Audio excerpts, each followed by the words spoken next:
गेले 4 ते 5 दिवसांपासून सतत पाऊस सुरू होता. पण आज सकाळी मस्त ऊन पडलं आणि हवाही एकदम फ्रेश वाटत होती. मग म्हटलं आजचा दिवस काहीतरी छान करूया.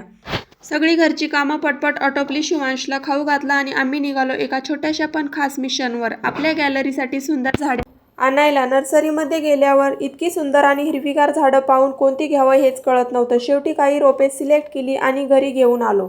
घरी येईपर्यंत खूपच उशीर झाला होता आणि अंधार पडला होता. त्यामुळे स्वयंपाक करून घेतला. जेवणामध्ये बनवली होती संध्याकाळच्या टाईमला घोसाळ्याची भाजी आणि पोळ्या बनवल्या. त्यानंतर 2-3 पापड पण भाजून घेतले आणि त्यानंतर शिवान्याचं तोंड आलेलं होतं.